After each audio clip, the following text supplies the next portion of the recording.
Baik,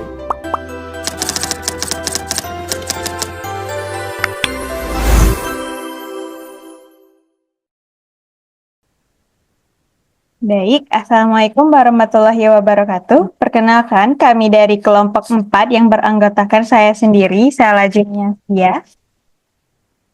Saya Alika Putri Sadia. Diri Tata Putra. Baik, di sini kami akan mempresentasikan hasil dari UTS pemrograman website, di mana kami membuat website tentang online course. Mungkin saya akan menjelaskan terkait database dari website online course yang kami buat.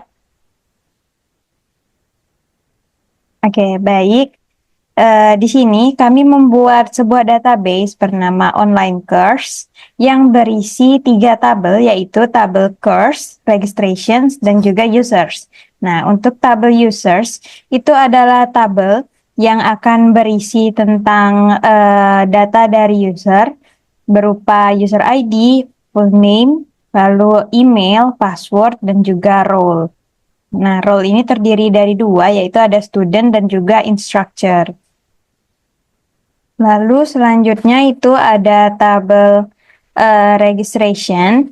Tabel registration ini berisi data registrasi dari user. Yang pertama itu ada registration ID, lalu ada user ID, course ID, dan juga registration date. Di mana course ID ini juga foreign key dari tabel course. Nah, untuk tabel course-nya sendiri juga itu adalah tabel untuk course dari website online course-nya. Yang pertama itu di tabel course berisi course ID, lalu ada course name dan juga instructor ID-nya. Nah, selanjutnya untuk login di website-nya itu bisa menggunakan email dan juga password di sini. Namun ketika belum punya akun bisa melakukan register dengan mengisi nama lengkap, lalu email juga, dan password. Nah, selanjutnya itu lakukan login menggunakan email yang sudah terdaftar tadi, dan bisa login dan masuk ke dalam website. Selanjutnya akan saya berikan kepada rekan saya. Terima kasih.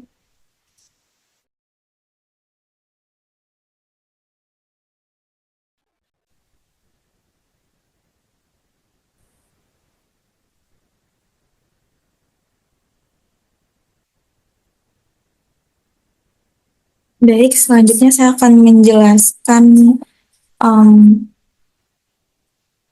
mengenai pertanyaan SQL untuk soal nomor 1, di mana itu soalnya meminta untuk menampilkan daftar kursus yang sudah diikuti oleh seorang pengguna.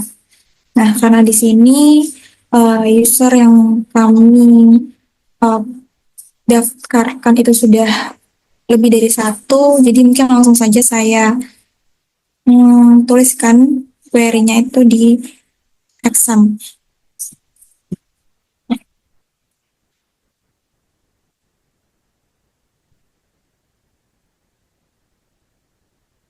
Jadi untuk sintaknya itu seperti ini. Saya ingin menampilkan daftar kursus yang diikuti oleh user ID 4.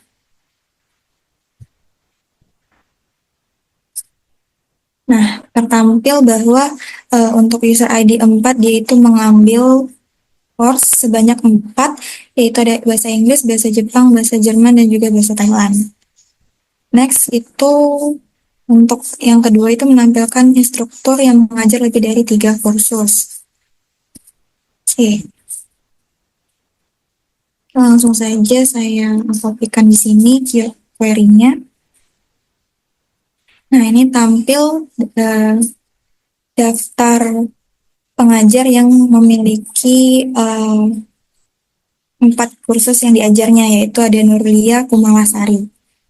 Oke, jadi itu untuk query SQL-nya. Lanjut ke soal nomor 2, yaitu mengenai PHP form dan juga validasi.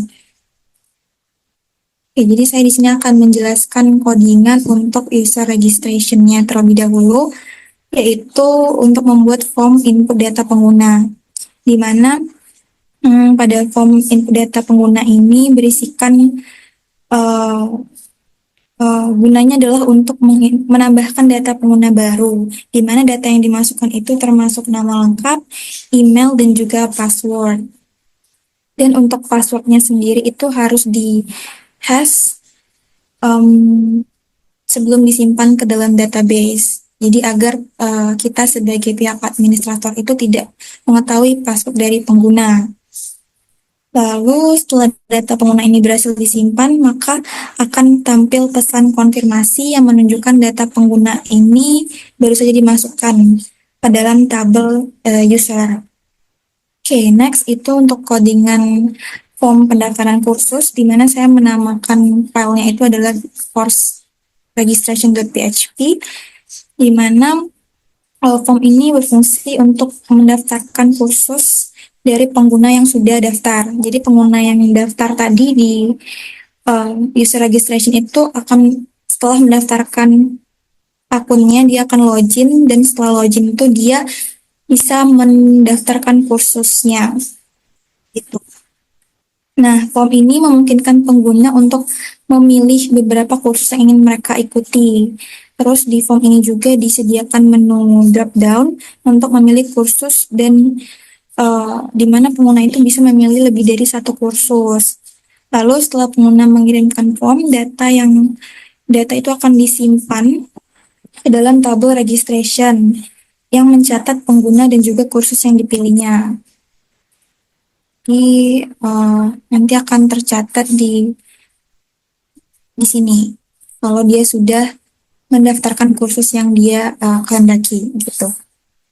Nah, selain itu juga form pendaftaran kursus ini itu memiliki validasi untuk memastikan bahwa pengguna itu memilih minimal satu kursus dan tidak ada data yang kosong. Jadi kalau ada data yang kosong, maka akan muncul pemberitahuan notifikasi begitu. Oke, mungkin langsung saja ke pengujiannya. Oke, di sini daftar sekarang itu tadi sudah diujikan oleh rekan saya sebelumnya, jadi mungkin langsung saja saya ke login pengguna.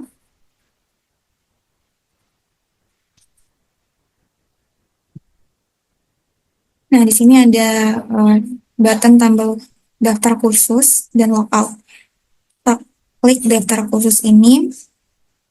Di sini pengguna bisa memilih lebih dari satu kursus dengan cara mengklik kontrol ditahan gitu. Ini, di semisal saya memilih 3 kursus yang ingin didaftarkan. Oke, langsung saja. Nah, dia akan tertampil berupa notifikasi pendaftaran berhasil untuk 3 kursus gitu. Dan kalau misalnya tidak memilih apa-apa, tapi saya mendaftarkan kursus, nanti akan muncul notifikasi yaitu please select an item in the list. Jadi tidak bisa didaftarkan jika belum kita pilih gitu kursusnya.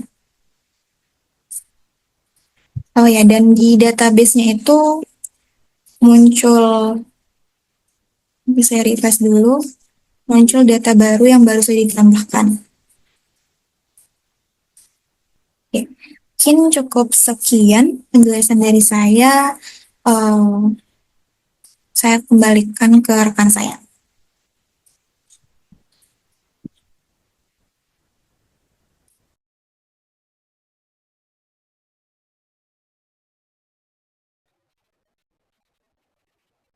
Baik, selanjutnya soal nomor 3 yaitu menggunakan area PHP untuk menampilkan daftar khusus. Halaman yang menampilkan daftar kursus yang tersedia dengan informasi seperti nama kursus dan instruktur. Kemudian gunakan area untuk menampung data kursus yang diambil dan tampilkan menggunakan for each. Jadi di sini setelah kita logo dulu, kemudian login. Sini ada tambahan yaitu daftar khusus. Kemudian kita bisa melihat di sini daftar khusus yang berupa bahasa Inggris dengan instrukturnya, bahasa Jepang dan seterusnya sampai bahasa Thailand dengan instrukturnya. Kemudian selanjutnya mencari peserta khusus kursus tertentu, membuat halaman PHP menampilkan daftar pengguna yang terdaftar pada sebuah kursus tertentu. Halaman ini harus menampilkan nama lengkap pengguna, email, dan kursus yang mereka daftarkan. Lalu gunakan query SQL untuk mendapatkan data peserta.